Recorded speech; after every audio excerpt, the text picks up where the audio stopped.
इन्होंने अपनी गवाही में लिखाया जब वो 8-9 साल की थी तब उनको दौरे पड़ने शुरू हुए और बीच में कुछ साल दौरे रुक गए, उनकी शादी हो गई। शादी के बाद वो बोल रहे हैं कि ये बॉम्बे घूमने वहां पे बॉम्बे गए और वहां पे जाके इनको दौरा पड़ा। बोल रहे 5-6 दिन वो कोमा में रही, 5-6 दिन वो कोमा रही, उसको कोई होश नहीं था और डॉक्टर ने डेड डिक्लेयर कर दिया था।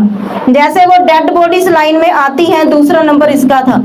जब डेड बॉडी को जमा करवाते हैं मोर्चरी में, जब मुर्द घाट में जब जमा करवा देते हैं, कहते जब वो मोर्चरी में जमा करवाने लगे, दूसरा नंबर था इसकी बहन का, इनकी का, वो जो ठंडी मशीन होती है जिसमें जमा कर देते हैं, है ना, मोर्चरी जिसको बोलते हैं। और जैसे ही आज दूसरा नंबर उनका, इनकी बहन उठ के बैठ गई, कहते हैं हालेलुया।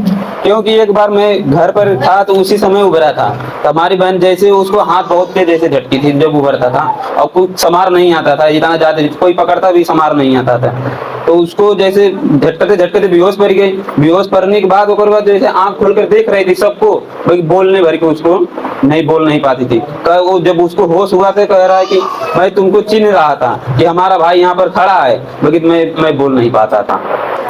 इनके कहने का मतलब है कि जब उसको दौरा पड़ता था, उसकी आंखें तो खुली रहती है, हम बात करते हैं, मगर वो सुन तो रहती थी, वो होश में आके बोलती थी, मैं सब कुछ सुन रही थी आप लोग क्या कह रहे हैं, मगर जब मैं बोलना चाहती थी, कुछ रिएक्ट करना चाहती थी, मुझसे हो नहीं पा रहा था, मैं कुछ बोल नहीं पा रही थी अंदर से। आ सकती है डॉक्टर क्या बोलते थे इन दौरे के कारण के ऊपर क्या असर हो सकता है? डॉक्टर यही दवा देते थे भाई, कुछ वहां नहीं जवाब नहीं देते थे, क्योंकि वो दौरे ऐसे हैं, ये ऐसे दौरे हैं, इसकी दवाई लाइफ टाइम चलती है कई बार बच्चों की, क्योंकि दवा हमेशा चलता था, दवा बंद नहीं होता था, दवा अभी चल रहा था।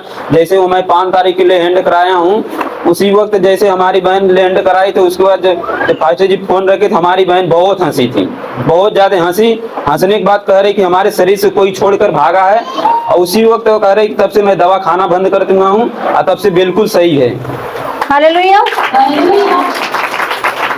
इन्होंने 12 मई को इन्होंने परमेश्वर के दास पास्टर ओमपाल जी से प्रार्थना करवाई फोन के ऊपर अपनी बहन से। इनकी बहन कभी भी चर्च में नहीं आई यहाँ पे, कभी नहीं। इन्होंने फोन नंबर दिया, उन्होंने परमेश्वर के दास को कॉल की, उन्होंने प्रार्थना की, उन्होंने अपनी गवाही में लिखवाया इनकी बहन ने कि जैसे ही परमेश्वर के दास ने मेरे ऊपर प्रार्थना की, दुष्ट आत्मा को डांटा, मुझे ऐसे लगा मेरी बॉडी को कोई कुछ छोड़ के गया और वो जोर जोर से हंसने लगी। उसके बाद वो अब कैसी है भाई? उसके बाद एकदम बिल्कुल सही है, काम भी कर रही है, अब सही से खा पी रही है, बिल्कुल सही है। और घर का काम कैसे करती है वो? ठीक है बिल्कुल, हाँ घर का काम सब कुछ करती है, बिल्कुल ठीक है। और जब इन्होंने लिखा